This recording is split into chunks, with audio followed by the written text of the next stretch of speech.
जी करिए।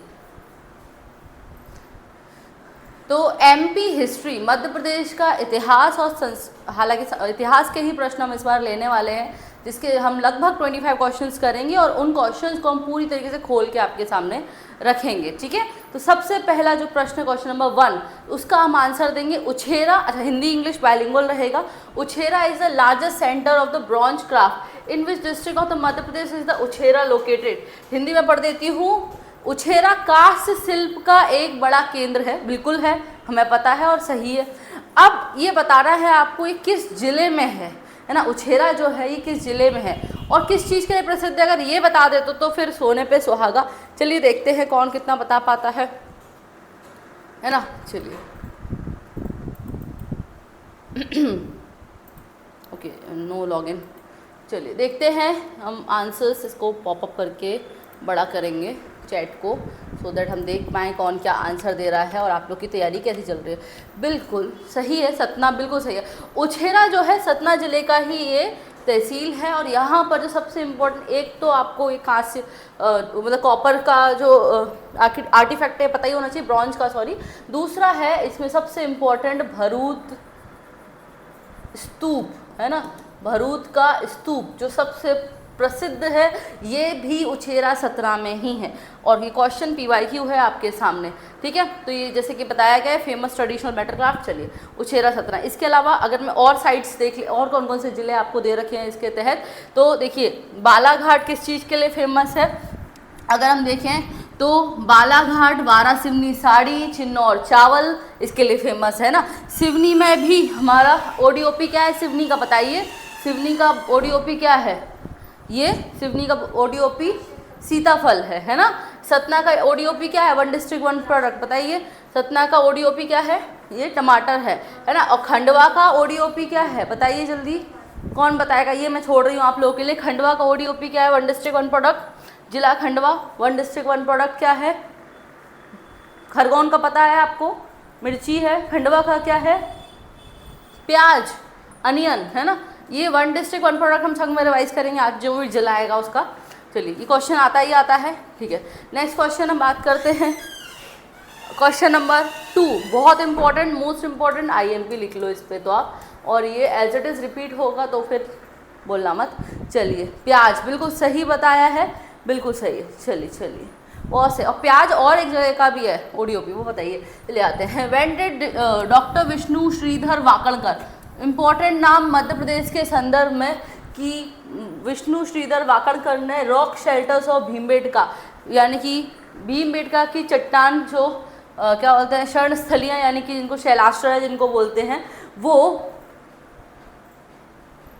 बिल्कुल शानदार जवाब दिया है आपने। लाल मिर्ची बेड़िया मंडी खरगोन से, कासरवाड़ा में है ये मंडी। चलिए ये आपको कब खोज की, किस वर्ष खोज की, ये आपके ऑप्शंस हैं, बताइए कब इसकी खोज की है।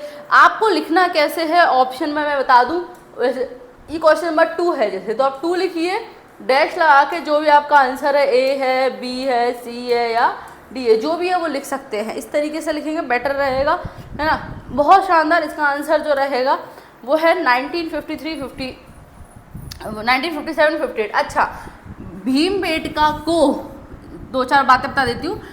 लगभग सभी लिथिक एज, यानी कि जो रॉक पीरियड है या फिर जो लिथिक एज है, यानी कि बोलते हैं जिसको पाषाण युग, उसकी सारी इम्पोर्टेंट जो समय काल है उसमें इनको इम्पोर्टेंट साइट मिलती हैं। दूसरी है यहाँ पर कुल 700 गुफाएं हैं, जिनमें से 400 गुफाओं में हमें पेंटिंग देखने को मिली है। भीमबेटका को 2003 में यूनेस्को विश्व धरोहर सूची में सम्मिलित किया गया था, ये याद करिए। इसके अलावा अभी रिसेंट में डॉक्टर नारायण व्यास जी, इनका नाम याद कर लीजिए, डॉक्टर नारायण व्यास जी, इनको पद्मश्री मिला है ना। इस साल का पद्मश्री 2026 में मध्य प्रदेश से डॉक्टर नारायण व्यास जी को मिला है। और डॉक्टर नारायण व्यास जी के बारे में इम्पोर्टेंट ये है कि ये उज्जैन से है पहली चीज़, और इसके साथ ही साथ डॉक्टर विष्णु श्रीधर वाकणकर के साथ इन्होंने काम किया है, और भीमबेटका को यूनेस्को हेरिटेज में सम्मिलित करने के लिए बहुत सारे प्रयास किए हैं। ठीक है, तो आप ये याद रखिएगा। चलिए नेक्स्ट अगर हम बात करते हैं तो किस प्रकार से एक और क्वेश्चन बनता है विष्णु श्रीधर वाकणकर से जुड़ा हुआ कि ये मध्य प्रदेश में सबसे पहली जिनका जन्म कहाँ पर हुआ था, ये आप मुझे बताइए।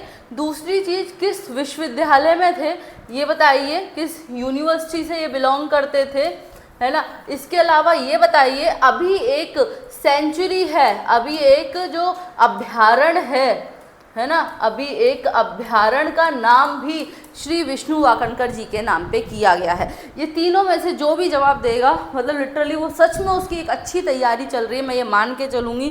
तो देखते हैं, इतने सारे लोग अभी ऑनलाइन है, काफ़ी सारे लोग मुझे यहाँ पे दिख पा रहे हैं, है ना। मैं सबके कमेंट इससे भी देख लेती हूँ ताकि मुझे सबके दिखने लगे। तो आप सभी लोग ये 2-3 देखिए, जन्म कहाँ हुआ है ये इम्पोर्टेंट है ना, बिल्कुल। ये आप पूछ रहे हैं नारायण व्यास जी रिलेटेड टू आर्कोलॉजी, बिल्कुल सही बोला है आपने, आर्कोलॉजी से ही संबंधित है। और इसके अलावा आर्कोलॉजी के अलावा एक और इम्पोर्टेंट फैक्ट याद करेंगे नारायण व्यास जी के बारे में कि उज्जैन से जन्म हुआ था। और जो रानी की बाव है ना, जो आपके 100 रुपये के नोट पर रहता है रानी की बाव, वो जो है उसकी डिस्कवरी में भी जब हम बात करते हैं हमारे नारायण व्यास जी हैं, उनका कंट्रीब्यूशन देखने को मिलता है। ठीक है, चलिए मैं आप लोग के यहाँ से देख लेती हूँ। बिल्कुल काफ़ी लोग देख रहे हैं बट जवाब कुछ लोग ही दे रहे हैं, कोई दिक्कत नहीं है। तो आप लोग ये जवाब दीजिए किस यूनिवर्सिटी से हैं। देखिए जन्म बिल्कुल नीमच में हुआ है, किसी ने सही जवाब दिया, किसने दिया मैं देख के बताती हूँ। सबसे बढ़िया पीके सर, अब पीके सर क्या है पूरा नाम मुझे नहीं पता, नीमच में जन्म हुआ, सही बात है। आर्कोलॉजी हो गया। रातापानी बिल्कुल सही है, जो रातापानी अभ्यारण्य अब जो प्रोजेक्ट टाइगर में भी सम्मिलित है, उसका नाम जो है श्री विष्णु वाकणकर जी के नाम पे रख दिया गया है। इसके अलावा एक चीज़ इंपॉर्टेंट है, किस यूनिवर्सिटी से थे ये, तो ये विक्रम विश्वविद्यालय उज्जैन से संबंध रखते थे, है ना। चलिए नाम पर रखा गया है नीमच में। ये 4 मई 1999 किस बात की है डेट, ये मुझे पता नहीं है। चलिए ठीक है, नेक्स्ट ये आपका क्वेश्चन हो गया।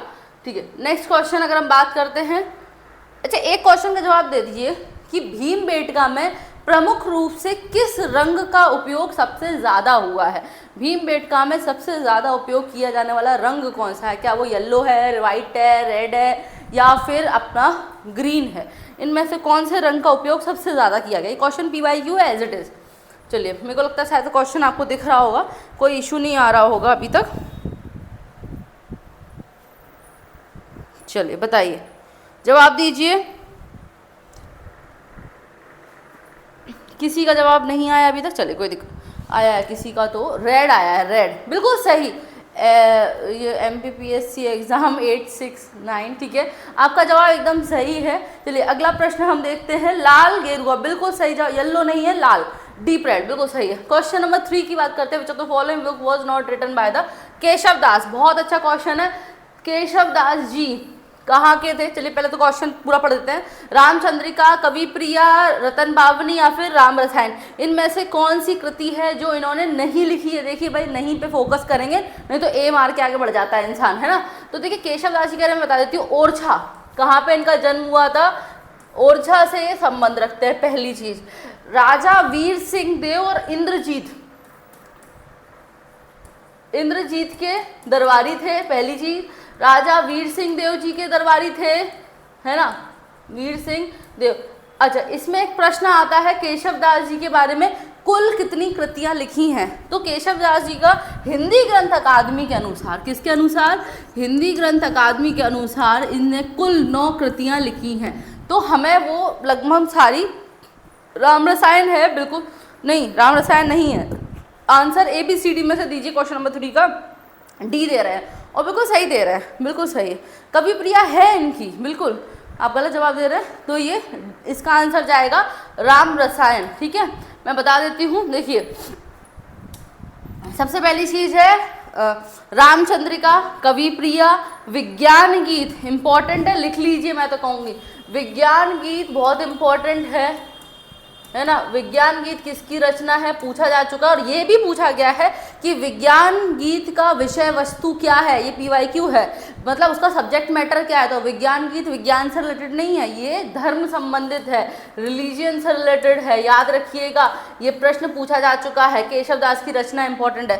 फिर बता दी कवि प्रिया है, रामचंद्रिका है, इसके बाद रसिक प्रिया है, रतन बावनी है, छंदमाला है है ना। इसके बाद आपका ये मैंने बता ही दिया। इसके बाद दो एक और है, एक तो है जहांगीर जस चंद्रिका, वीर सिंह विरुद्धा वो वीर, हाँ ठीक है। राम रसायन किसकी है? ये पद्माकर जी की है। जो राम रसायन है ये पद्माकर जो कवि रहे हैं, कवि पद्माकर के बारे में अगर मैं बताऊं तो ये दौलत राव सिंधिया जी के दरबार में रहे थे पद्माकर जी, और उन्हीं की ये रचना है, ठीक है। इस book written by the Padmakar ji, और ये सारी जो हैं वो इन्होंने ही लिखी हैं, ठीक है। चलिए नेक्स्ट। ओके केशव जी, रामचंद्रिका, कवि प्रिया, रतन बावनी, विज्ञान गीत, छंदमाला, बारहमासा, नक्सिक, और इसके बाद मैंने कहा वीर जहांगीर जस चंद्रिका, और वीर सिंह जी के ऊपर भी जस चंद्रिका ही लिखी है, वीर सिंह वीर विरुद्धावली ऐसे कुछ है, ठीक है। चलिए नेक्स्ट क्वेश्चन बहुत इंपॉर्टेंट, और इसका बारे में बता दूं, ये PYQ है पहली चीज़, और PYQ भी बता दूं किस तरीके से। पहले 2023 में PYQ, फिर 2025 में रिपीट क्वेश्चन, और ये तो सिविल्स की बात कर रही हूँ मैं, है ना, सिविल सर्विसेज जो एग्जाम होता है, इसके अलावा अन्य एग्जाम में भी कई बार पूछा गया, इतना फेवरेट क्वेश्चन। अब ऐसे क्वेश्चन फेवरेट नहीं हो जाता, वजह होती है। एक क्वेश्चन बार बार आ रहा है तो इसकी कोई वजह है। वजह क्या है? देखो, क्वेश्चन बोला गया है मातंगेश्वर मंदिर, है ना, मातंगेश्वर मंदिर कहाँ पर स्थित है। अब ये मातंगेश्वर मंदिर एक तो बहुत आसान है, रट लो कि भाई ये खजुराहो में स्थित है, और कई लोगों ने सही एकदम जवाब दिया है, बिल्कुल, है ना। इसके बाद अब सबसे इम्पोर्टेंट कि क्यों फेमस है। देखिए, ये इकलौता ऐसा मंदिर है इस समय पर खजुराहो का, ये इकलौता ऐसा मंदिर है इस समय पे खजुराहो का जहाँ पर आज भी जो है वो पूजा पाठ होती है। ये इकलौता ऐसा जहाँ पर ओनली एक्टिव साइट लिखा है ना, ओनली एक्टिव साइट, आज भी पूजा होती है। आप मंदिर की फोटो देख सकते हैं, झंडे वंडे लगे, मतलब आज शिव मंदिर है, आज भी पूजा होती है ना। चलिए ठीक है, ये एक चीज़ है कि यूनेस्को हेरिटेज साइट में है, हिंदू टेम्पल है। अच्छा, ये किस समूह का पार्ट है, इसमें आपको पता होगा यूनेस्को, ये इसमें समूह है ईस्टर्न, वेस्टर्न और सदर्न। तो ये जो है अपना वेस्टर्न, पश्चिमी जो है भाग जो है खजुराहो का, उसमें सम्मिलित है। अच्छा, खजुराहो को यहीं पे रिवाइज करा देती हूँ 2 मिनट के लिए, बैक करके आपको खजुराहो के बारे में कुछ बातें। देखिए, खजुराहो के जो मंदिर हैं यूनेस्को, इसको TS बर्ड किसने खोजा था? TS बर्ड ने खोजा था 1818 में, है ना। TS बर्ड का नाम याद रखेंगे। इसके अलावा क्या याद रखना है कि ये किस वंश से संबंधित हैं खजुराहो के मंदिर? तो ये चंदेल वंश से संबंधित हैं। इसमें चंदेल वंश में भी स्पेसिफिकली अगर मैं बताऊं तो यशोधर्मन का नाम आ जाएगा। इसके अलावा आपके धंगदेव का नाम आएगा, विद्याधर, राजा विद्याधर, जिन्होंने कंदरिया महादेव मंदिर बनवाया है। और मध्य प्रदेश का सबसे बड़ा मंदिर कौन सा है? कंदरिया महादेव मंदिर। लिख लीजिए, जिसको आता है वेल एंड गुड, नहीं आता तो बातें लिखते जाइए, है ना। थोड़ी सी स्पीड मेरी ज़्यादा हो सकती है क्योंकि मुझे बहुत सारे क्वेश्चंस और बहुत अच्छे से कराने हैं, ठीक है। अब हम बात कर रहे थे, हाँ, खजुराहो के मंदिर की। एक तो TS बर्ड ने इसको खोज किया, चंदेल वंश से संबंधित, राजा मैंने बता ही दिया। ये पहली साइट थी मध्य प्रदेश की जिसको यूनेस्को वर्ल्ड हेरिटेज साइट का दर्जा दिया गया था। कब दिया गया था? तो ये है 1986 में। अच्छा, अगली साल 2027 में एक साइट है जिसको यूनेस्को हेरिटेज साइट का दर्जा मिलने वाला है। वो कौन सी साइट है बताइएगा मुझे, ठीक है। चलिए, अभी बहुत कुछ बता सकती हूँ, मतलब इस पर तो मैं पूरा एक लेक्चर भी ले सकती हूँ, बट अभी समय नहीं है। चलिए नेक्स्ट क्वेश्चन आते हैं। Next question, from which place of the Madhya Pradesh has the emperor Ashoka inscription has not been found? Madhya Pradesh के किस स्थान से सम्राट अशोक के शिलालेख नहीं मिले हैं? बढ़िया क्वेश्चन है, नहीं मिले हैं, ठीक है। तो याद रखिएगा इनमें से। अब आप लोग ऑप्शन पढ़ लेते हैं। क्या सांची से मिले हैं, पनगुडारिया, गुर्जरा और सागर? क्या इनमें से कौन सी जगह है जहाँ से श्री हमारे जो अशोक महान हैं उनका कोई भी अभिलेखीय प्रमाण नहीं मिला है? मध्य प्रदेश में अशोक के बहुत सारे, देखिए ये कलर वगैरह तो आपको सब सही जा रहा है ना, ठीक। एक बार आप लोग अपने दोस्तों को भी शेयर कर दीजिए ताकि वो भी इस लाइव क्लास में जुड़ पाएँ और वो भी बता पाएँ कि भाई किस लेवल का यहाँ पे क्वेश्चंस सॉल्व कराए जा रहे हैं। देखिए, लेवल मैं धीरे धीरे से बढ़ाऊंगी बिल्कुल, बट ये है ज़्यादातर जो फोकस रहने वाला है वो प्रीवियस ईयर क्वेश्चन पर रहने वाला है ना। जो विगत वर्ष में आए हुए प्रश्न हैं हम उनको सॉल्व करेंगे, और साथ ही साथ हम क्या करेंगे, साथ ही साथ हम जो इसमें सॉल्व करने वाले हैं वो ये चीज़ करने वाले हैं कि इन क्वेश्चन के सारे ऑप्शंस खोलें, उनसे संबंधित सारी बात पढ़े। चलिए ठीक है, देख लेते हैं डी सॉरी, अच्छा ठीक है, अभी रियलाइज़ हो गया। हाँ बिल्कुल सही है कि जो सागर है ना, ये जो सागर जगह है, चलिए देखते हैं आप सभी लोग के क्या प्रतिक्रियाएं हैं। बिल्कुल जो सागर है वो वहाँ पर कोई भी ऐसा अशोक की साइट नहीं मिली है। बाकी सबका देख लेते हैं। सांची, यहाँ पे हमें मिला है संघ भेद अभिलेख, जहाँ पर बताया गया कि अगर संघ को आप तोड़ते हैं तो आपको उठा के बाहर फेंक दिया जाएगा सफ़ेद कपड़ों के साथ। वो संघ भेद अभिलेख यहाँ पर हमें मिला है।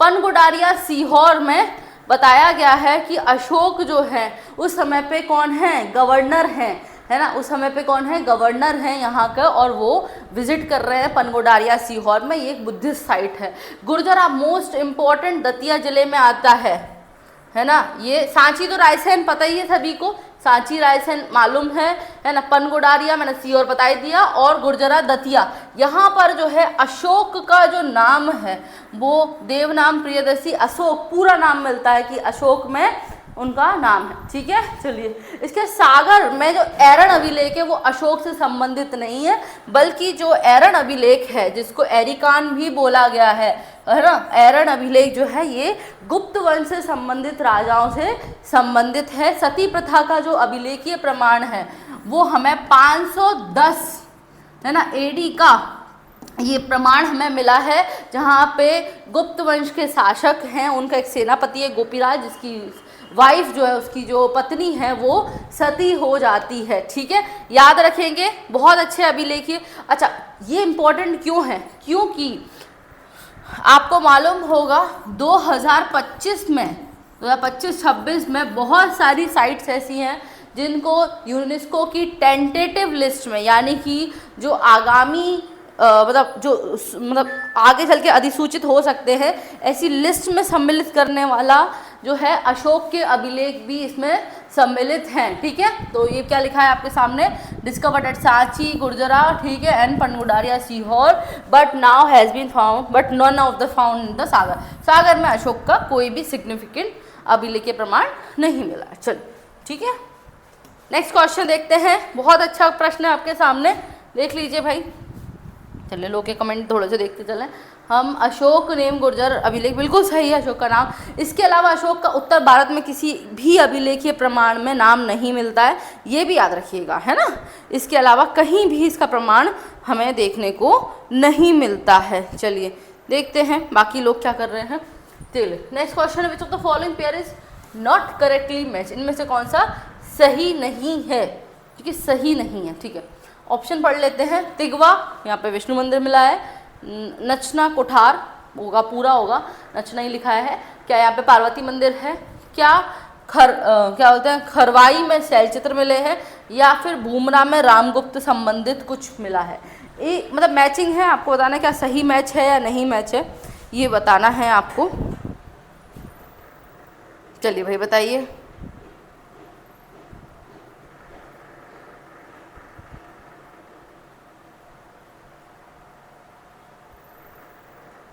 चलिए भाई देखते हैं आप लोग। भूमरा में शिव मंदिर है, बिल्कुल सही है। भूमरा में कहाँ गया, भूमरा में शिव मंदिर है, तो भूमरा में रामगुप्त संबंधित कुछ भी नहीं है, बल्कि रामगुप्त से संबंधित दुर्जनपुर में है। कहाँ पर है? दुर्जनपुर विदिशा, ये भी लिखेंगे। दुर्जनपुर विदिशा में क्या मिला है मैं बता देती हूँ आपको। दुर्जनपुर विदिशा में जैन मंदिर है या जैन मूर्तियां हैं। उन जैन मूर्तियों पे रामगुप्त के, उसके पीछे जो है रामगुप्त के कुछ अभिलेख मिले हैं हमको, है ना, इसको आपको याद रखना है।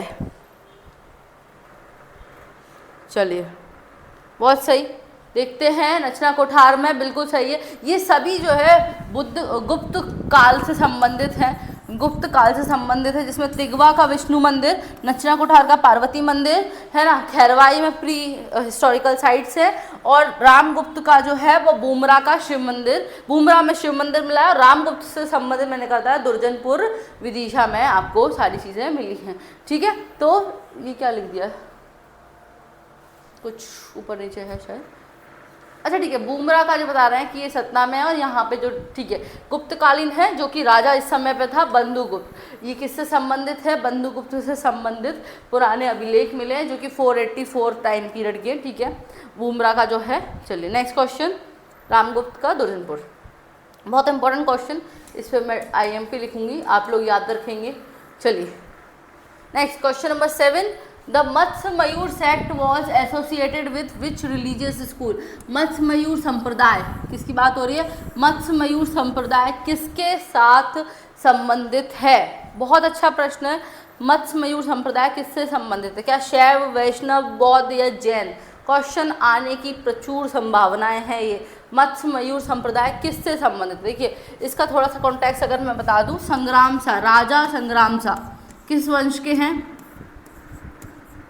राजा संग्राम शाह, ये हैं जो राजा संग्राम शाह, ये गोंड वंश के शासक हैं, और इनने संरक्षण दिया था मत्स्य मयूर संप्रदाय को। और चूंकि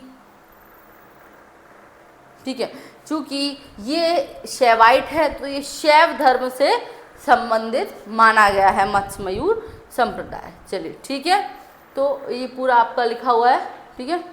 और नेक्स्ट रूलर बात कर, नेक्स्ट क्वेश्चन देख लेते हैं, which of the following site is not in Madhya Pradesh? इनमें से कौन सी मध्य प्रदेश में नहीं है?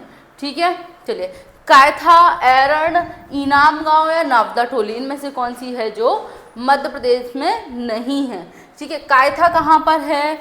ये सारी जो है चालकोलिथिक यानी कि ताम्र पाषाण कालीन स्थान है, यानी कि ऐसे स्थान हैं जहाँ पर ऐसे साक्ष्य मिले हैं कि ह्यूमन ने या मानव ने सबसे पहले क्या किया था? कॉपर, तांबे के साथ पत्थर को मिलाकर इस्तेमाल करना शुरू किया था। ठीक है, तो उसको बोलते हैं हम चालकोलिथिक साइट या फिर ताम्रपाषाण जो है कालीन संस्कृति। क्वेश्चन नंबर है 8। अब मैं एक एक करके सारी साइट्स के बारे में आपको बताती जाती हूँ, जो लोग आंसर दे रहे हैं वेल एंड गुड, और बाकी मैं आपको फटाफट एक्सप्लेन करती हूँ। कायथा जो है उज्जैन की एक साइट है। कायथा कहाँ पर है? उज्जैन।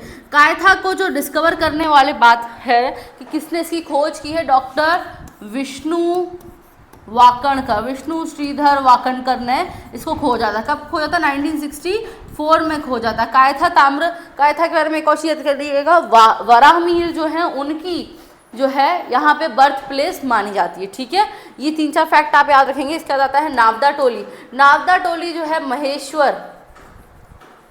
महेश्वर खरगोन, लिखते जाइए भाई, महेश्वर खरगोन में है। अच्छा, इसकी डिस्कवरी किसने की थी? तो है हमारे साकड़िया, HD साकड़िया जी। ठीक है, HD साकड़िया जी। और HD साकड़िया जी ने नावदा टोली में सबसे इम्पोर्टेंट हमें जो मिली हैं वो कॉपर की बैंगल्स यानी कि तांबे की चूड़ियाँ हमें इनके साक्ष्य मिले हैं। इनाम गांव महाराष्ट्र में पुणे, महाराष्ट्र में कहाँ पर है? पुणे में ये मिला है। ये चालकोलिथिक साइट ही है, पर ये जो है महाराष्ट्र में, मध्य प्रदेश में नहीं है। एरन आता है हमारा सागर में, एरन है सागर में, और इससे संबंधित अगर हम बात करते हैं तो हाँ, इसमें हमारे बहुत सारे चालकोलिथिक टाइम पीरियड के साक्ष्य प्राप्त हुए हैं। और उनका नाम क्या था? ठीक है, अभी यही मुझे याद आ रहा है, खोजकर्ता का नाम याद नहीं आ पा रहा है। ठीक है, तो ये मध्य प्रदेश में जोरवे उसका है। चलिए नेक्स्ट क्वेश्चन बात करते हैं, question number 9। At the time of Akbar's इन्वेशन which dynasty had control over the Asirgarh का किला? बिल्कुल सही है, असीरगढ़। अकबर के आक्रमण के समय असीरगढ़ के किले पर किस राजवंश का नियंत्रण था? प्रश्न बहुत अच्छा है। आपको पता हो अकबर ने मध्य प्रदेश में काफ़ी सारे अभियान चलाए हैं। उन अभियानों में अगर हम देखते हैं तो सबसे इम्पॉर्टेंट मालवा का कैंपेन माना जाता है, फिर दुर्गावती पर गोंडवाना का कैंपेन माना जाता है।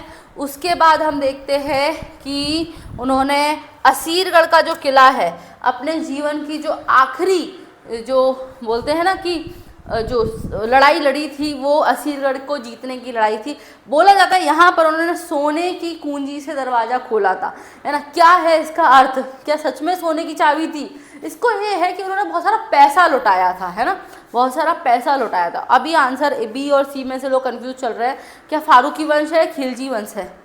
तो यहाँ पर जो है फारूकी वंश का राज हुआ करता था, है ना, फारूकी वंश का यहाँ पे राज हुआ करता था, ठीक है।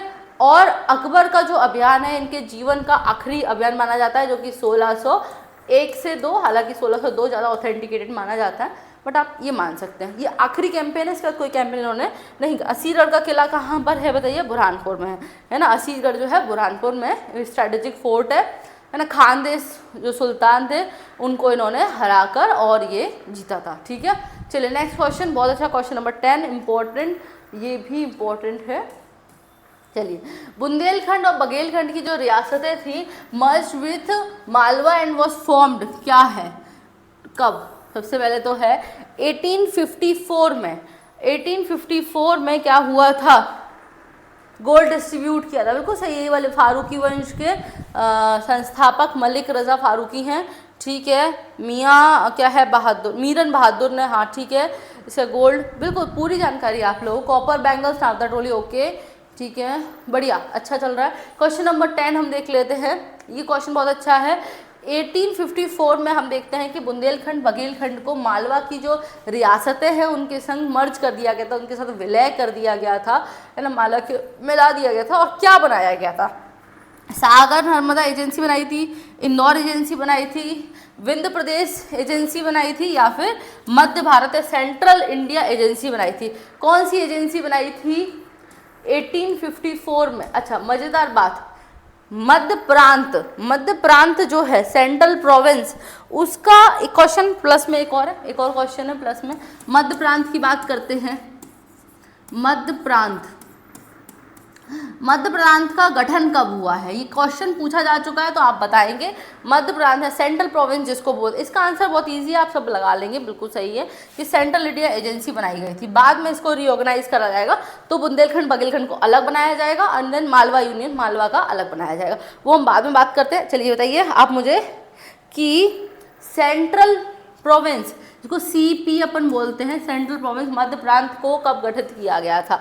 वैसे सेंट्रल इंडिया एजेंसी शायद नहीं, ये आप गलत बोल रहे हैं। सेंट्रल इंडिया एजेंसी तो 1854 में ही बनी थी। जो मैं मध्य प्रांत बोल रही हूँ वो बना था एक प्रांत, एक स्टेट जो है, जैसे कि अंग्रेजों के समय में हम जानते हैं कि बॉम्बे, मद्रास, है ना, बंगाल, ये अपने आप में प्रांत हुआ करते थे, है ना। उसी प्रकार से एक उत्तर प्रदेश, आज हम बोलते हैं उसको यूनाइटेड प्रोविंस बोला जाता था, है ना। उसी प्रकार से जो है मध्य प्रांत यानी कि सेंट्रल प्रोविंस बनाया गया था। उस सेंट्रल प्रोविंस या CP में कौन कौन से क्षेत्र सम्मिलित थे? अगर हम बात करें तो सेंट्रल प्रोविंस के क्षेत्र कौन कौन से थे?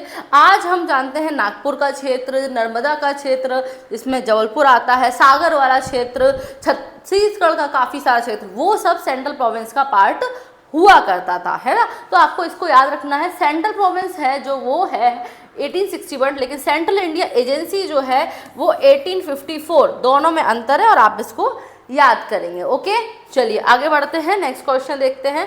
कुछ लिखा है इसमें कुछ अलग, ठीक है। इसका हेडक्वार्टर इन्होंने बना दिया, ठीक है।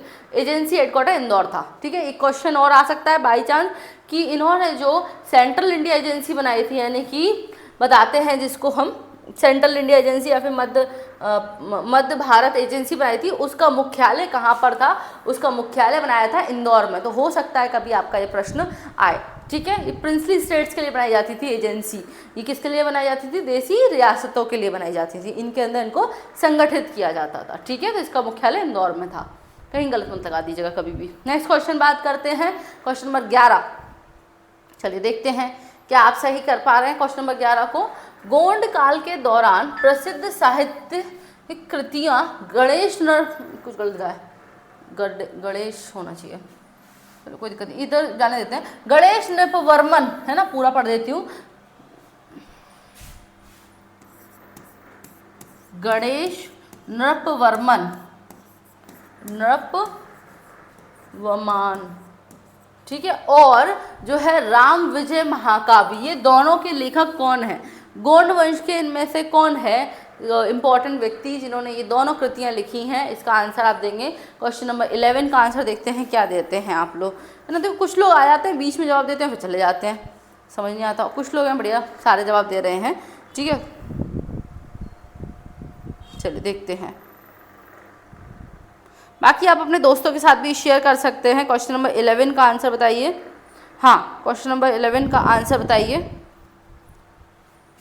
ठीक है, क्या हृदय शाह है, रूपनाथ झा है, या फिर ये क्या है, वैद्यनाथ झा, या फिर निजाम शाह? तो इसका जो आंसर है वो है रूपनाथ झा, या कई जगह रूपनाथ ओझा, दोनों में से कुछ मिल जाता है। तो ये जो है इस समय पे इंपॉर्टेंट व्यक्ति हैं जिन्होंने ये सारी साहित्यिक कृतियाँ लिखी हैं। इसमें से गणेश वर्मन जो है वो वंशावली पर जोर देता है। गोंड वंश के शासनकाल में क्या वंशावली थी, कौन राजा था, कितने राजा थे, इन सब पे बात करता है ना। Eulogy to the king Ganesh and the, ठीक है, संस्कृत में ही है और रीजनल डायलेक्ट में जुड़ी हुई है। जाने देते हैं, नेक्स्ट क्वेश्चन पे देखते हैं। In which district is the famous Gond fort Deogarh? अच्छा, देवगढ़ का किला है ना, देवगढ़ का किला कहाँ पर लोकेटेड है, कहाँ पर स्थित है? मध्य प्रदेश में अगर हम देखें तो यहाँ पे दो तरीके के गोंड, क्या बोलना चाहिए हमें, जो बात करते हैं कि गोंड के दो तरीके के राजवंश देखने को मिलता है। एक जो नर्मदा नदी के ऊपर थे जिसमें कि हमारा गढ़ा राज्य आता था, फिर यहाँ पे खेरला स्टेट आता था, देवगढ़ स्टेट आता था, चांदा, चार थे, है ना।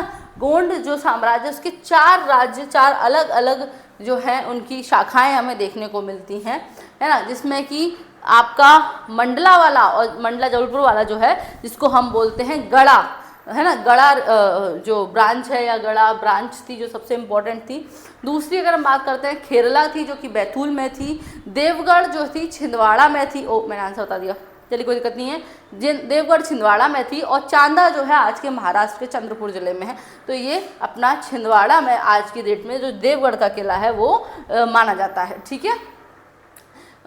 और यहाँ पर जो है भक्त बुलंदशाह और जातवा, ये दो लोग का नाम याद रखेंगे हम, है ना, इन दोनों का हम नाम याद रखेंगे। यहाँ लिखा होगा ऐतिहासिक है और यहाँ पर, अच्छा हिंदी में नहीं लिखा है, ऐसा क्यों, चलो कोई दिक्कत नहीं है। इन दोनों का नाम क्या रखेंगे, भक्त जो है बुलंद शाह होना चाहिए पूरा नाम, और दूसरा अगर हम बात करें जातवा। ये दोनों लोग किससे जुड़े हुए हैं, देवगढ़ किले से जुड़े हुए हैं जो कि छिंदवाड़ा जिले के तहत माना जाता है। चलिए ठीक है, next question, question number 13। Question number 13 मैं पढ़ देती हूँ आपके लिए। Which dynasty emerged as an independent power in the जज्जाग भुक्ति after the decline of the प्रतिहार? प्रतिहारों के पतन के बाद जज्जाग भुक्ति, जज्जाग भुक्ति बता दें आपको बुंदेलखंड को बोला जाता है ना। बुंदेलखंड को माना जाता है जज्जाग भुक्ति में कौन से राजवंश स्वतंत्र शक्ति के रूप में उभरे थे, ठीक है।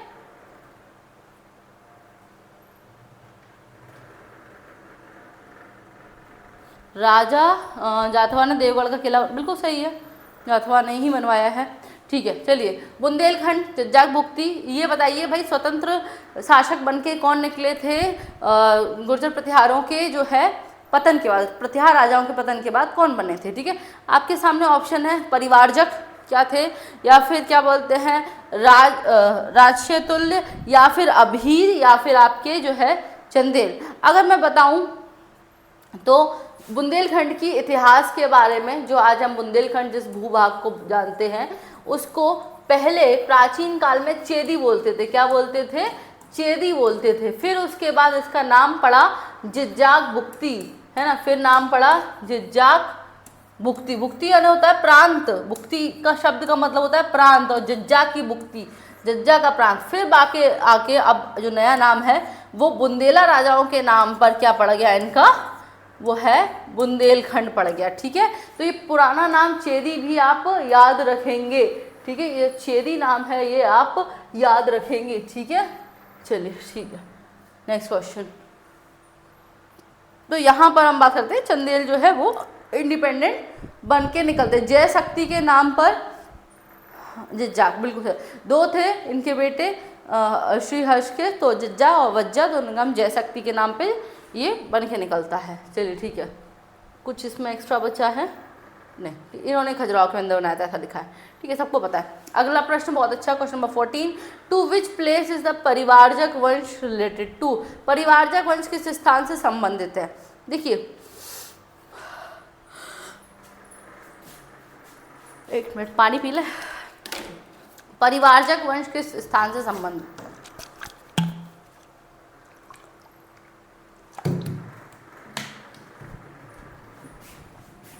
बताइए। परिवारजक वंश किस उससे संबंधित है? किस क्षेत्र से? परिवारजक वंश, जिसकी ये गुप्त काल में या फिर जो थे ये परिवारजक वंश के लोग जो थे गुप्तों के सामंत हुआ करते थे। पहली चीज, परिवारजक वंश के एक इम्पोर्टेंट या फिर जो महत्वपूर्ण शासक है उनका नाम था हस्तिन। इनका नाम आप याद रखेंगे, हस्तिन का। और ये गुप्त राजाओं के कौन थे? फ्यूडल्स थे, यानी कि सामंत थे। ठीक है, सामंत थे। और आपको याद रखना है कि ये जो संबंध है इनका, हालांकि दोनों ही आंसर हो सकता है, बुंदेलखंड व बघेलखंड, बट हमारे जो प्रश्न है उसके अनुसार इसका आंसर बुंदेलखंड माना गया था, है ना। जो आयोग ने आंसर माना था वो बुंदेलखंड माना था। दो वंश है, एक परिवारजक, दूसरा है उच्चकल्प।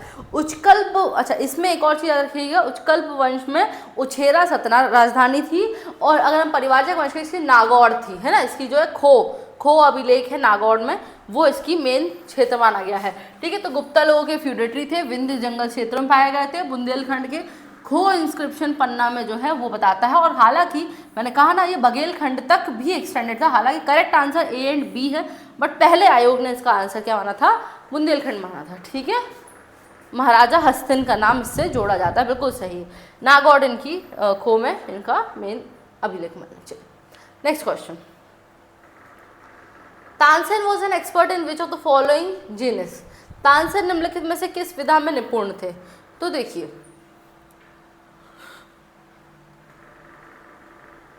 तानसेन जी के बारे में बताते हैं। राजा रामचंद्र बघेल जो राजा हैं रीवा के महाराज, उनके दरबार में ये थे। वहाँ से ये जो है राजा अकबर जो कि मुगल दरबार, उनके 9 रत्न है ना, उनमें भी ये नवरत्न जिसको बोलते थे उसमें सम्मिलित हुए। तानसेन जी का जन्म जो है बेहट, ग्वालियर में जगह है जो, वो बेहट में ये इनका जन्म माना जाता है। ध्रुपद गायकी के ये कांगे ध्रुपद, हाँ ये उमदा वो थे, मतलब म्यूजिशियन थे, है ना। और इसके अलावा तानसेन जी के बारे में बताते हैं, राग मल्हार को इम्प्रोवाइज करना यानी कि उसको सुधारना, और मियाँ की तोड़ी, ये याद रखिएगा, ये नया था इनका, मियाँ की तोड़ी, ये इन्होंने खोज की थी, इनकी नई खोज की थी, वो थी मियाँ की तोड़ी। इसके बाद याद रखने की बात है कि इनकी जो समाधि है वो है ग्वालियर में है। इनकी जो समाधि है वो कहाँ पर है? ग्वालियर में है। इनके जो गुरु थे तानसेन जी के, राजा ये अकबर के दरबार में थे। उनके जो गुरु है, एक तो थे म्यूजिक के गुरु, वो थे मथुरा के है ना। इम्पोर्टेंट अगर हम बात करें तो वो थे हरिदास, है ना, उनका नाम था हरिदास जी, मथुरा के संत थे हरिदास। और एक इनके जो है, एक तरीके से हम बोलते हैं जिनको स्पिरिचुअल गुरु, वो क्या है उनका, अगर हम बात करते हैं, वो थे मोहम्मद गौस जी का मकबरा भी ग्वालियर में ही है। और मोहम्मद गौस जी सत्तारिया सिलसिला के ये जुड़े हुए थे। एक क्वेश्चन और आपसे पूछा जाता है, मैं यही लिख देती हूँ कि जो तानसेन जी हैं उनका ओरिजिनल नाम क्या था? वो था रामतनु पांडे, है, पांडु या पांडे दोनों हो जाता है, रामतनु पांडे, है ना। इनका नाम आप याद रखेंगे। और तानसेन जी के बारे में एक और फैक्ट जो बहुत सारा बता दिया है मैंने, कि ये राजा मानसिंह तोमर जो थे, राजा मानसिंह तोमर जी के दरबार में एक मतलब संगीत का एक तरीके से म्यूजिक सेंटर या फिर संगीत को सीखने का सेंटर हुआ करता था, उसमें ये संगीत सीखने जाते थे। ठीक है, ध्रुपद गायकी उन्होंने वहीं से कहीं ना कहीं इनको वहाँ से आई है। ठीक है, तो अब मैं एक बार पूरा रिकॉल करा देती हूँ, क्योंकि तानसेन जी के बारे में क्वेश्चन पूछा जाना है, कभी ना कभी प्रश्न आना ही है। सबसे पहली चीज़ मैंने बताई, इनका जन्म जो हुआ था बेहट ग्वालियर में हुआ था। दूसरी चीज़ मैंने बताई, इनका बचपन का नाम रामतनु पांडे था। ये पहले तो जो थे राजा रामचंद्र बघेल जो कि रीवा महाराज थे, उनके दरबार में हुआ करते थे। फिर वो है अकबर के नवरत्न बन जाते हैं। इनकी समाधि ग्वालियर में ही है और इनके गुरु थे हरिदास जी और जो म्यूज़िक के गुरु थे मोहम्मद गौस जी, जो इनके स्पिरिचुअल यानी कि आध्यात्मिक गुरु हुआ माने गए हैं। मोहम्मद गौस जी सत्तारिया सिलसिले से थे और ये ग्वालियर में इनका मकबरा है, जो कि ये मकबरा भी जो है वो अकबर द्वारा बनवाया गया था। क्योंकि मैं और भी बता दूं, मोहम्मद गौस जो थे ना वो सिर्फ तानसेन के ही गुरु नहीं थे, वो जो मुगल बादशाह हुमायूं, अकबर के जो पिताजी हुआ करते थे हुमायूं, उनके भी गुरु थे। तो ये मध्य प्रदेश से संबंध रखते हैं मोहम्मद गौस जी, तो याद रखिएगा। इसके बाद याद करते हैं, मैंने बताया था राग मल्हार को सुधारना जो का काम है इन्होंने किया था और मियाँ की तोड़ी एक नई राग का आविष्कार किया था और राजा मानसिंह तोमर जी के इनिशियल ये उसमें थे। अच्छा, एक चीज़ और आती है, अबुल फजल का ये व्याख्यान है कि अकबर के दरबार में जब 36 संगीतकार थे उनमें से 19 ग्वालियर के ही संगीतकार थे। ठीक है, तो ये चीज़ भी आप याद रखेंगे। और जो ध्रुपद गायकी इनकी फेमस है। ठीक है, काफ़ी कुछ मैंने बता दिया है। ये हिंदुस्तानी म्यूजिकल आर्ट में राजा अपने जो संगीतकार हैं तानसेन की बात हो गई। चलिए नेक्स्ट क्वेश्चन याद करते हैं। बढ़िया क्वेश्चन था, है ना, काफ़ी चीज़ें हमने उसमें पढ़ ली, है ना। चलिए देखते हैं आप सभी के क्या रिस्पॉन्ड हैं, कैसे कैसे आप लोग और कुछ बातें हैं। गुरु जी मैम बिल्कुल सही है। चलिए अगला प्रश्न हम देख रहे हैं, मेरे को तो कुछ और ही दिख रहा है। क्वेश्चन नंबर आपके सामने जो है 16, क्वेश्चन नंबर क्या है 16। चलिए भाई क्वेश्चन नंबर 16 मैं आपके सामने पढ़ देती हूँ। ये है which single place are called, क्या बोलते हैं, कुनवारा मठ और इसको जलपा देवी मंदिर, दोनों के लिए कौन सा स्थान जाना जाता है? दोनों ये स्थान कहाँ पर स्थित है ना? कुनवारा मठ और है जलपा देवी मंदिर, दोनों एक ही स्थान पर हैं, वो कहाँ पर है? ठीक है, ऑप्शन है आपके जासो सतना में, उदयगिरी विदिशा में, या फिर कर्दमेश्वर नाथ, या फिर जो है रामवन बुरहानपुर जो है, यहाँ पर किस में से कहाँ पर ये स्थित हैं? और ये अच्छा प्रश्न है। और प्रश्न क्या है आपका? PYQ है। बताइए बताइए आप लोग इसका जवाब दीजिए, क्योंकि मैं पानी पी लेती हूँ जब तक। देखिए ये जो है आप इस बात को समझेंगे तो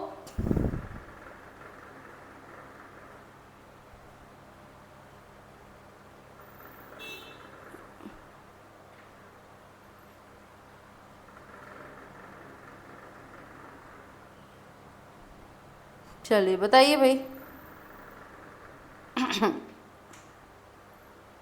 क्वेश्चन नंबर 16 किसी के जवाब आने शुरू हुए क्या? चलिए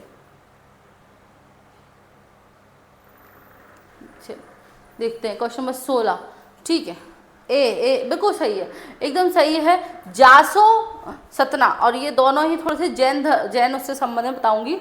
इसके बाद उदयगिरी में क्या है, आपकी केव्स मिली है, यानी कि आपका गुफाएं मिली हैं जो कि गुप्त काल की है, पहली चीज़। और उदयगिरी में हमें एक नीलकंठेश्वर महादेव मंदिर मिला है जो कि परमार वंश से संबंधित है। कर्द में ये जो है ये सतना में है ना। कर्दमेश्वर नाथ जी जो है शैव धर्म से रिलेटेड है, ये सतना में ही है। और जो है रामवन ये बुरहानपुर का एक इम्पॉर्टेंट आर्कोलॉजिकल साइट मिलती है। तो ये सारे आपको साइट से याद होनी चाहिए। कभी आगे कभी आ जाए भाई कर्दमेश्वर नाथ कहाँ पर है मध्य प्रदेश में, या फिर रामवन कहाँ पर है, कभी आ जाए उदयगिरी कहाँ है, तो पता होना चाहिए। अभी जासो कहाँ पर है? सतना में है। और यहाँ पे क्या मिला है हमको भाई? जलपा देवी मंदिर मिला है और जो है कुनवार मठ मिला है। अच्छा, इसमें अगर हम बता देते हैं, मैं थोड़ा सा बताने वाली थी कि ये जो है स्पेसिफिकली अगर हम बात करते हैं, ये एक तो ये महादेव मंदिर जो है, और दूसरा अगर हम बात करते हैं ये थोड़ा सा जैन कॉम्प्लेक्स से भी रिलेटेड है। तो ये मोनेस्ट्री मिली है, टेम्पल कॉम्प्लेक्स मिला है यहाँ पर, और जो है पिठलेश्वर महादेव टेम्पल जो है उसी को, that is also known as Jalpa Devi mandir, जो कि आपको पता होना चाहिए पिथलेश्वर महादेव मंदिर जो है स्थानीय लोग जिसे जलपा देवी मंदिर बोलते हैं। तो ये दोनों ही कहाँ पर स्थित हैं आपके? ये मठ है, ऐतिहासिक मठ है। और यहाँ पर जो जासो है सतना, वहाँ पे कुछ जैन धर्म से संबंधित भी साइट्स देखने को मिल जाती हैं। ठीक है, तो ये आप याद रखेंगे। कल को हो सकता है पिठलेश्वर महादेव मंदिर पूछा जाए कहाँ पर है, तो आप बता सकते हैं जासो सतना में। ठीक है, क्वेश्चन नंबर 17। अरे ये क्या हो गया, थोड़ा सा मिक्स हो गया, इसको हटा दो सब कुछ, ये सीधी सीधी बात है। यहाँ पे ऑप्शन ए है नवल शाह। ठीक है, ऑप्शन ए है नवल शाह। मैं पूरा पढ़ देती हूँ। Which tribal hero of Madhya Pradesh died in Andaman during the life sentence. Madhya Pradesh में कौन सी जनजाति है क्रांतिकारी अंडमान जेल में आजीवन कारावास के दौरान उनकी मृत्यु हो गई या फिर वीर गति को प्राप्त हो गए। ठीक है, क्वेश्चन ये था, थोड़ा सा ये मिक्सअप हो गया है, कोई दिक्कत नहीं है। ऑप्शन ए है नवल शाह, ठीक है, ऑप्शन ए है नवल शाह, ऑप्शन बी है निजाम शाह, ऑप्शन सी है भीमा नायक और ऑप्शन डी है जो है रघुवीर सिंह जी। चलिए भाई, क्वेश्चन नंबर है 17, इजी क्वेश्चन मानती हूँ मैं इसको, क्योंकि डायरेक्ट आंसर आपको मिल सकता है, जिसमें मैं आपको बता देती हूँ एक खज्जा नायक जी क्या बता देती हूँ। अभी ये ऑप्शन में नहीं है इसीलिए बता देती हूँ, और ये पता होना चाहिए। खज्जा नायक ये जो है 1857 की क्रांति में ये लड़े थे। पहली चीज एक इम्पॉर्टेंट याद रखेंगे, सेंधवा बड़वानी क्षेत्र से ये थे, और बैटल ऑफ अम्बापानी का युद्ध इन्होंने लड़ा था। ठीक है, इसमें ये वीर गति को प्राप्त हो गए थे। कितनी तारीख को? 11 अप्रैल वाला डेट थी, 1858 का टाइम था। ठीक है, अब आते हैं इस बात में, हम बात कर लेते हैं कि भाई ऑप्शन देख लीजिए आप लोग क्या बोले हैं।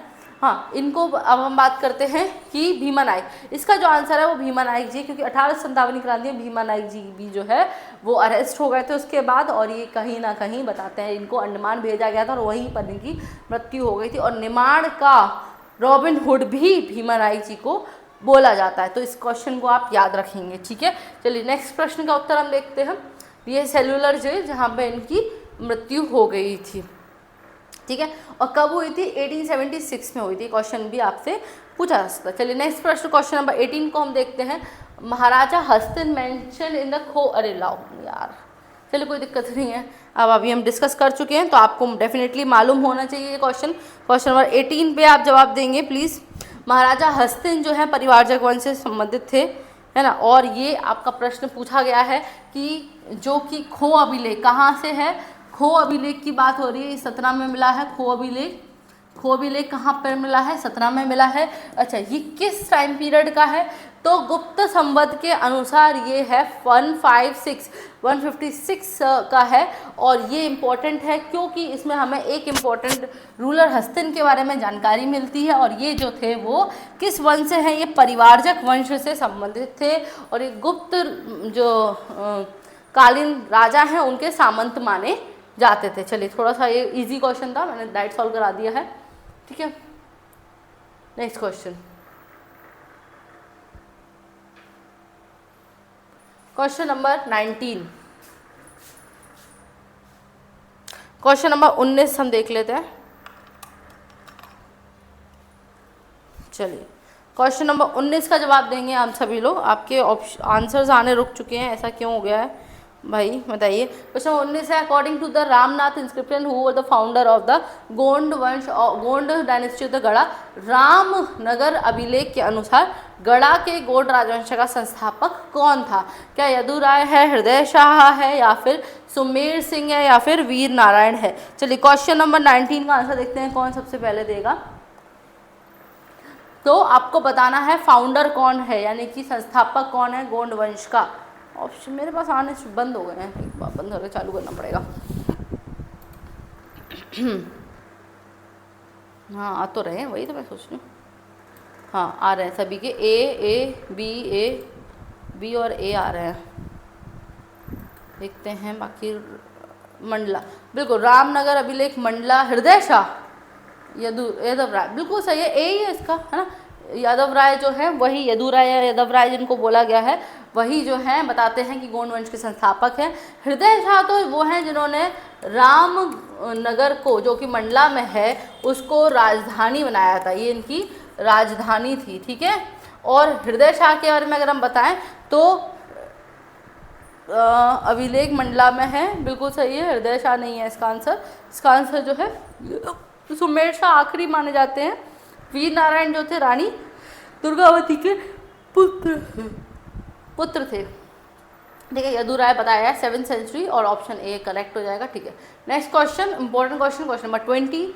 जल्दी जवाब देंगे ताकि हम थोड़ा सा ये, इसमें देखिएगा पूछा गया है कि गोंडवाना की रानी दुर्गावती रानी दुर्गावती ने मुगल कमांडर असफ खान, किसके कमांडर था ये याद रखिएगा, असफ खान अकबर, है ना, पूछा जा सकता है। अगला प्रश्न कभी आपके सामने आ जाए, कभी प्रश्न क्या आएगा, रानी दुर्गावती ने अकबर के किस सेनापति को हराया था, ये क्वेश्चन आ सकता है, बिल्कुल आ सकता है।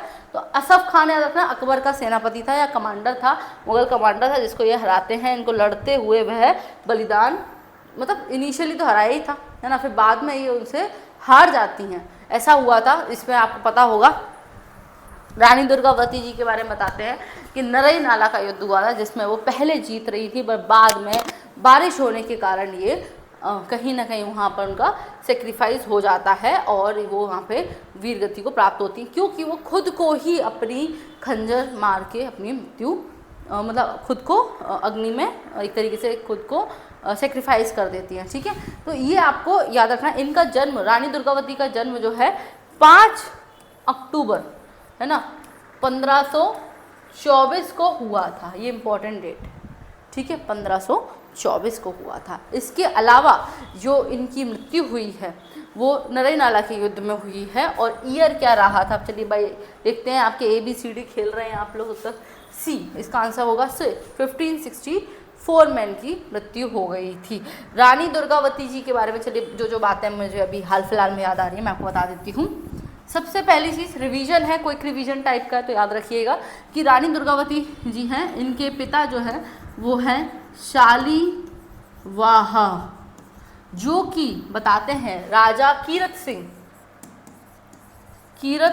सिंह के या तो फैमिली मेंबर, छोटे भाई कुछ रहे होंगे। ये अबुल फजल बताते हैं, कौन बताते हैं, अबुल फजल, कि ये चंदेल राजा, महोबा के राजा, चंदेल महोबा के चंदेल राजा जो हैं शालीवाह, जो इनके पिता हैं, ये बताते हैं अबुल फजल की कीरत सिंह जी के दरबार में थे या फिर उनके भाई थे, तो वो बताते हैं इनके पिता हैं। फिर इनकी शादी जिससे हुई थी वो हैं संग्राम शाह के बेटा दलपत शाह, है ना, दलपत शाह जी। अच्छा, इसके बाद आपको याद रखना है इनकी मृत्यु के बाद इनके पुत्र जो हैं वीर नारायण, जिनको बताया गया है वीर नारायण, इनके पुत्र थे। ठीक है, जिनको ये संरक्षिता थी। फिर याद रखिएगा आप, इनका जन्म जो है 524 में हुआ है, इसलिए 2024 में हमने इनकी 500वीं जन्म जयंती सेलिब्रेट की थी। ठीक है, रानी दुर्गावती जी के बारे में बताते हैं कि इन्होंने मालवा के जो राजा थे उस समय पे, वो है बहादुर, क्या नाम है उनका, बहादुर शाह, है ना, बहादुर शाह, उनको हराया था। बाज बहादुर, अरे बहादुर शाह कह बाज बहादुर, सॉरी, बाज बहादुर को हराया था 2 बार खासकर। और बताते हैं कि मियाना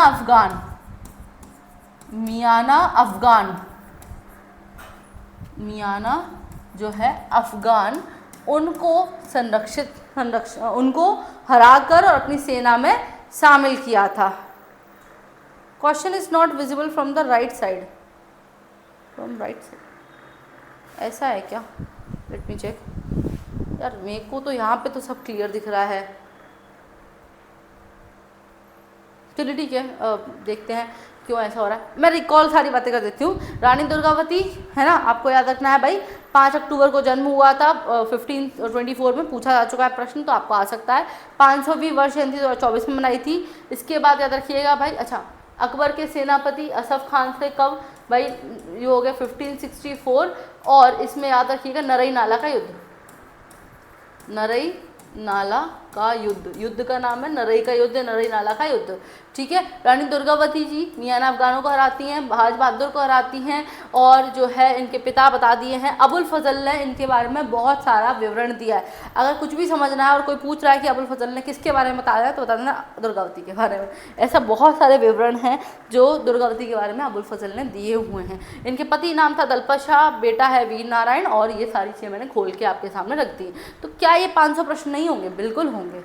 इसी प्रकार से आपको सब पढ़ाया जा रहा है। तो ये है ना, नरई का युद्ध जो है जबलपुर के पास हुआ था और यहीं पे इनकी समाधि भी देखने को मिलती है। और खुद ये क्या होती हैं, अपने ही वीर गति को प्राप्त करती हैं, खुद प्रतिरोध का प्रतीक बन जाती हैं। ठीक है, और वो ये खुद की चाबुक से खुद को। नेक्स्ट है, गुजरी महल वॉज बिल्ड बाय, आसान क्वेश्चन, गुजरी महल वॉज बिल्ड बाय, बताइए गुजरी महल का निर्माण किसने करवाया था, बताइए। बहुत अच्छा प्रश्न है आपके सामने, बताइए कौन जवाब दे रहा है।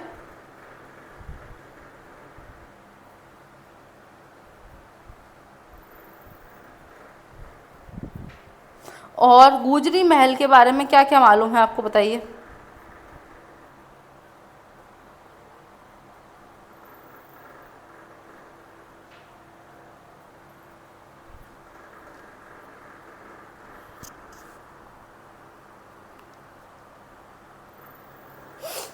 चलिए क्वेश्चन नंबर 21 आता है, गुजरी महल को किसने बनवाया था। तो मैं बता दूं, इसका बहुत सीधा साधा सा क्वेश्चन है, वो है राजा मानसिंह। अब गुजरी महल क्यों इम्पोर्टेंट और कहाँ पर है, ये इम्पोर्टेंट महल जो है वो ग्वालियर में है, सबसे पहली चीज़।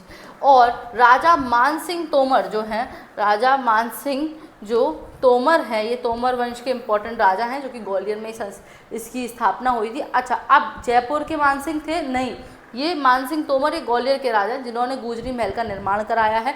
गुजरी महल क्यों इम्पोर्टेंट है, क्योंकि इनकी रानी थी मृगनयनी और इनके लिए इन्होंने इस महल का निर्माण कराया था। ठीक है, और सब 1485-86 का ईयर है। और ये महल क्यों इम्पोर्टेंट, क्योंकि आज की डेट में ये सेंट्रल मतलब ASI का म्यूजियम है, बेसिकली ये बहुत इंपॉर्टेंट म्यूजियम है ASI का। अच्छा, इसको पहले एक संग्रहालय में किसने बनवाया था, तो सिंधिया वंश के राजा हुए हैं राजा माधवराव, है ना, राजा माधवराव फर्स्ट जो हैं, उन्होंने इसको एक संग्रहालय के रूप में 1921 गर्दे जी के कहने पर बनवाया था और इसको पब्लिक के लिए खोल दिया गया था बाद में। रानी मृगनयनी जो थी, गुजरी रानी थी, यानी कि जो ग्वालियर में कहानी बनती है इनकी कि गुजरी रानी थी, राई गांव की थी। इन्होंने शर्त रखी थी राजा से, वृंदावन लाल वर्मा, हाँ इनका नाम भी याद रखिएगा, वृंदावन लाल वर्मा। इन्होंने एक नोवेल जो बोलते हैं उपन्यास लिखा है मृगनयनी, क्वेश्चन भी आ चुका है, उसमें ये वर्णन मिलता है कि इन्होंने राजा के सामने 3 शर्तें रखी थी कि मैं अपने ही गांव का पानी पीऊंगी, मैं क्या करूंगी, आपके साथ युद्ध में रहूंगी और अपना अलग मुझे स्पेस चाहिए रहने के लिए। तो इसीलिए राजा ने उनके लिए गुजरी महल का निर्माण कराया था। ठीक है, चलिए नेक्स्ट क्वेश्चन।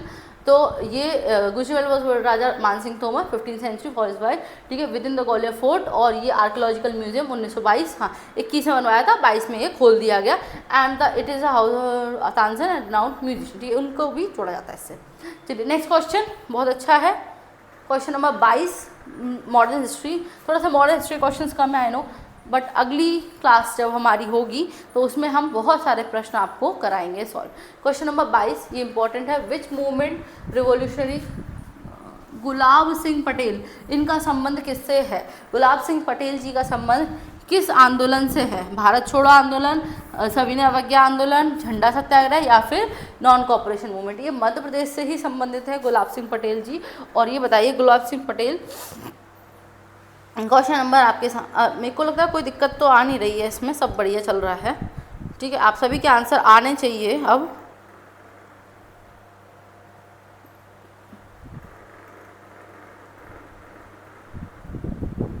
चलिए भाई,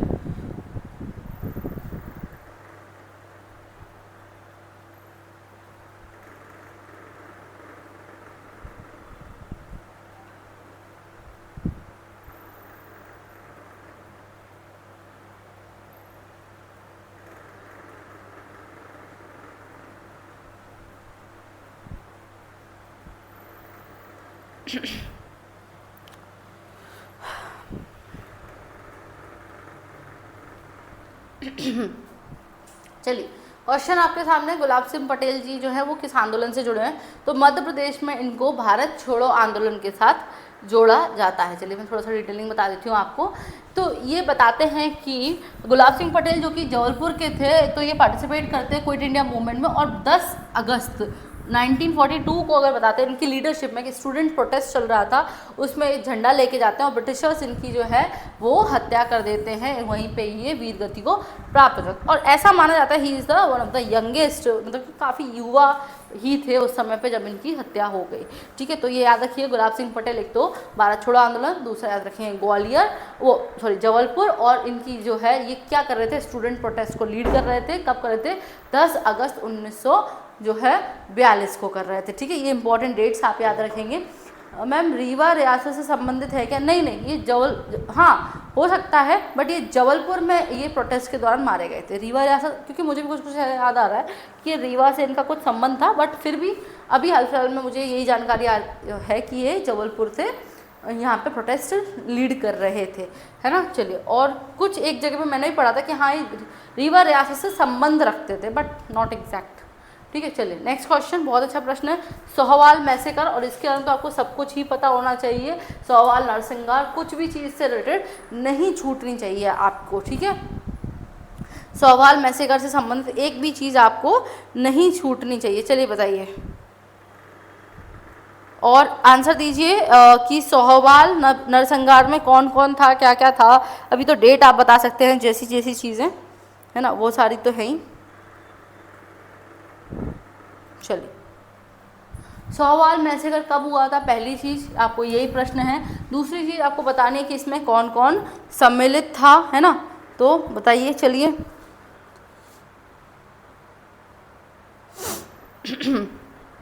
देखिए, सोहवाल मैसेकर जो है, किसी का कोई ऑप्शन आंसर कुछ तो दीजिए भाई। नो आइडिया, इसका तो आइडिया होना ही चाहिए, इसमें एयरटेल जियो से काम चलेगा ही नहीं। ठीक है, सोहवाल मैसेकर, देखिए सोहवाल मैसेकर का सबसे इंपॉर्टेंट याद रखिएगा, लाल बुद्ध प्रताप सिंह, किसका नाम याद रखेंगे आप यहाँ पर, इनको भूलना नहीं है, लाल बुद्ध प्रताप सिंह, इनका नाम याद रखिए। हालांकि मैं सारा भी कराती हूँ आपको क्या क्या हुआ था, इनका नाम याद रखिएगा, लाल बुद्ध प्रताप सिंह, ये इसको लीड कर रहे थे, है ना। और सबसे इम्पोर्टेंट चीज़ है कि माझन इसको माझन गोली कांड इस नाम से भी जाना जाता है। चलिए डिटेलिंग्स में आप करा देती हूँ। सबसे पहले तो आंसर आपका जो, अरे अपने आप की चलने लगता है ये आंसर, अगर हम बात करें इसका है 1938 का जो ईयर है, तभी सोहवाल मैसेकर या फिर गोलीकांड हुआ था। इसको बताते हैं कि महाजन गोलीकांड के नाम से भी जाना जाता है। आज की डेट में महाजन गोलीकांड जो हुआ था, ये बताते हैं हिनौता गांव जो है वो सतना जिले के अंतर्गत हुआ था, पहली चीज़। दूसरी मैंने लाल बुद्ध प्रताप सिंह का नाम, यहाँ पे ओपन फायरिंग में वो मारे गए थे, और ये आपकी डेट याद रखिएगा। और क्या हुआ था, नॉर्मल पब्लिक एक रैली जो है वो जा रही थी, उसमें ये उन्होंने क्या करा, ब्रिटिशर्स ने गोलियां दागनी शुरू कर दी थी, और वहाँ पर ये बुद्ध प्रताप सिंह, जैसा कि मैंने कहा लाल बुद्ध प्रताप सिंह इनकी। Ma'am I am from Jaipur, MPG के लास्ट 1 मंथ से पढ़ रहे, स्टार्ट किया है, 1 मंथ में सिखाना है। हाँ आप सीख सकते हैं, 1 मंथ में काफ़ी हो जाएगा आपसे, है ना, बहुत आसान से हो जाएगा। चलिए पेपर है क्या आपका 12 जुलाई का, चलिए ठीक है, 12 जुलाई का काफ़ी लोग का पेपर है। नेक्स्ट क्वेश्चन बात करते हैं हम, आपका बहुत इंपॉर्टेंट क्वेश्चन नंबर 24। देखो लिखते जाओ, अगर आप बिल्कुल भी MPG के बारे में नहीं जानते हैं, कुछ भी नहीं पता, तो अभी MCQ के माध्यम, देखो थ्योरी पढ़ने के लिए आपके कुछ ऐसे लेक्चर्स भी होंगे, टारगेट मोड पे भी होंगे, सब कुछ होंगे, बट फिर भी हम जो देखते हैं कि भाई आप इसको लिखते जाए, अपने पास सारी चीज़ें, सोहवाल मैसेकर हत्याकांड कहाँ पे हुआ था, महाजन गोलीकांड किसको बोलते हैं, हिनौता कांड भी इसी को बोलते हैं, सतना में हुआ था। सबसे पहले तो मैप याद करें जो लोग पहली बार कर रहे हैं, है ना। चलिए ठीक है, नेक्स्ट क्वेश्चन अपन देखते हैं, राजा बख्तावर सिंह, सबसे इंपॉर्टेंट, राजा बख्तावर सिंह जी कहाँ के थे, और 1857 की क्रांति में इन्होंने लीड किया था, है ना, और कहाँ से किया था सबसे पहली चीज़, और इनके साथ और भी कौन थे, तो ये प्रश्न आपसे पूछा जा चुका है। देखिए हमें ये याद रखना है, सबसे पहले 1857 की क्रांति में कई क्वेश्चंस, बहुत सारे लीडर हैं, क्योंकि पूरा आपको पता है बुंदेलखंड हो, मालवा हो, और हमारा जबलपुर का क्षेत्र हो, सभी जगह पे जो है 1857 की क्रांति में लोग लड़े थे, बहुत ज़्यादा विद्रोह उन्होंने किया था। राजा बख्तावर सिंह जी कहाँ के हैं ये बताइए, ठीक है। एक ये इनको फांसी कहाँ दी गई थी, फिर हम बाद में बताते हैं। राजा बख्तावर सिंह जी जो हैं, ये हम बताते हैं कि अमझेरा धार के हैं, ठीक है। इनकी जो वाइफ है वो है द्रौपदी बाई, ये इनको याद रखना है आपको, ठीक है, क्योंकि अब आजकल यही दौर आ चुका है ना, द्रौपदी बाई। इनकी जो वाइफ है उनका नाम आपको याद रखना है, क्योंकि राजा बख्तावर सिंह की मृत्यु के बाद जो उनकी वाइफ है है ना द्रौपदी बख्तावर सिंह ही तो है ना, अमझेरा, सही तो है, राजा बख्तावर सिंह जी अमझेरा धार के हैं, ठीक है। इनमें याद रखिए इनकी जो वाइफ थी जो उनके साथ थी वो थी द्रौपदी बाई। और बाद में इनकी मृत्यु कहाँ पे, अच्छा इनको फांसी दी थी, ये याद रखिएगा, फांसी दी थी, कहाँ पर दी थी, इंदौर में दी है, फांसी जो है इंदौर में दी है।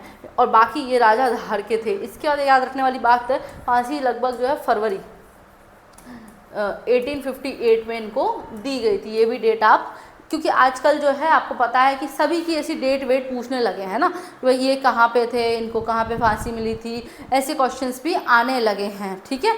इसके बाद आता है जो लोग बोदन दउआ बोल रहे हैं ना, वो बख्तवली हैं, वो शाहगढ़ राजा रियासत थे जो आपको, और इनके सेनापति बोदन दउआ जो आप बोल रहे हैं ना, वो शाहगढ़ के बख्तवली हैं। बख्तावर सिंह जो है वो अमझेरा के हैं, ठीक है, याद रखिए वो बख्तवली थे। फिर आते हैं बख्तावर सिंह अमझेरा जो कि डिस्ट्रिक्ट धार से हैं, प्लेड एन इंपॉर्टेंट रोल 1857, ठीक है। इसके बाद कुछ इसमें बहुत ज़्यादा मैंने बताई दी आपको ज़्यादातर चीज़ें कि क्या क्या है, इंदौर में हुई थी, इनकी वाइफ का नाम बताई दिया है।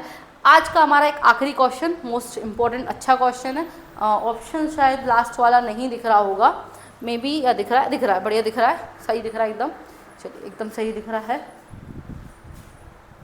राजा बख्तवली वो थे, मैं बता रही हूँ, शाहगढ़ के, जहाँ पे बोदन दउआ उनके सेनापति, ठीक है, वो वहाँ के हैं, बुंदेलखंड के क्षेत्र के। चलिए अभी ये बताते हैं हम, which statement is correct regarding the slaughter house movement, कसाई खाना आंदोलन से संबंधित इनमें से कौन सा कथन सत्य है, कसाई खाना आंदोलन, ठीक है। ऑप्शंस आपके सामने ये रहे। सबसे पहले बोला गया है कि ये 1920 में हुआ था। देखिए मैंने कोशिश की है, कुछ आपके प्राचीन काल के भी क्वेश्चन रहे, मध्यकाल के भी, और कुछ हमने आधुनिक काल के भी ले लिए। हालांकि मैं इसके जैसे ये तो हफ्ते के बीच के जो सेशन हम शुरू करने वाले हैं, तो मेरा इंटरव्यू है एक्चुअली, उसके बाद हम करेंगे मेरा हिस्ट्री से जो है इंटरव्यू असिस्टेंट प्रोफेसर 2024 का। तो जब मेरा वो इंटरव्यू हो जाएगा उसके बाद मैं आपको ये टॉपिक वाइज जो है वो सीरीज़ शुरू कर देंगे हम, है ना, तो उसको भी हम देखेंगे, ठीक है। 2 अक्टूबर का जिनका एग्ज़ाम है, 2 अगस्त का जिनका एग्ज़ाम है, उनको भी टारगेट कराना है हमको, है ना। 12 जुलाई वालों का तो चल ही रहे हैं काफ़ी क्लासेस वगैरह। तो सबसे इम्पॉर्टेंट है कि मेरा इंटरव्यू हो जाए, उसके बाद मैं आपको MPPSC इंटरव्यू देने के बाद ये टॉपिक वाइज सीरीज़ भी हम शुरू करेंगे डेली बेसिस पे। अभी संडे टू संडे चल रहा है, ठीक है। यह सागर के रतौना में कसाई खाना की जो है स्थापना के विद्रोह में हुआ था, क्या ऐसा है? बिल्कुल सही है। अगली बात करते हैं, माखनलाल चतुर्वेदी ने अपनी पत्रिका कर्मवीर, माखनलाल चतुर्वेदी की कौन सी पत्रिका थी? कर्मवीर द्वारा इसका मतलब ये विद्रोह किया था। तो क्या सभी सही है? बिल्कुल। इसका आंसर जो है ऑल आर करेक्ट, सभी जो कथन है वो एकदम सही है, कोई भी कथन इसमें गलत नहीं है। तो अभी आप लिख लेंगे भाई, रतौना सागर लिखा है कहीं? नहीं, ये नहीं लिखा। इसको रतौना सत्याग्रह भी बोलते हैं, तो रतौना सागर रतौना, हाँ लिखा तो है, सारी बातें लिखी हैं, ठीक है। ये लिखा है सागर के रतौना में कसाई खाना की स्थापना हुई थी, माखनलाल चतुर्वेदी जी द्वारा हुई थी। कर्मवीर पत्रिका थी उनकी, 1920 में हुई थी, है ना। क्यों हुई थी? कसाई खाना के विरोध में हुई थी, ठीक है। तो ये आपके सारे, इसमें कुछ बात रह गई है क्या? ठीक है, सारी बातें हो गई हैं, ठीक है। तो ये आपका पूरा आज का महामैराथन में हमने काफ़ी सारे प्रश्न किए हैं। और एक जो है नेक्स्ट जो संडे इससे जो होने वाला है, अगला संडे आने वाला है हमारा, आज 14 है, बिल्कुल 21 तारीख वाला जो संडे रहेगा, होपफुली मैं उसमें एक सीरीज़ 500 क्वेश्चन की सीरीज़ रहेगी, 12 जुलाई वालों को टारगेट करते हुए सीरीज़ रहेगी। और उसमें पूरा एक दिन की 4 से 5 घंटे की क्लास होगी, उसमें हम बहुत सारे क्वेश्चन हम करेंगे डेफिनेटली। तो मिलते हैं उस दिन भी, और हर संडे हमारी क्लास तो होती ही होती है। 21 तारीख को सुबह से ही हम उस क्लास को करेंगे, ठीक है। चलिए, बहुत बहुत धन्यवाद आप सभी का। और ये सेशन आप हमारा लाइक ज़रूर करिएगा, और जिसको भी कोर्स लेना है वो ऐप विज़िट कर सकता है। So thank you so much.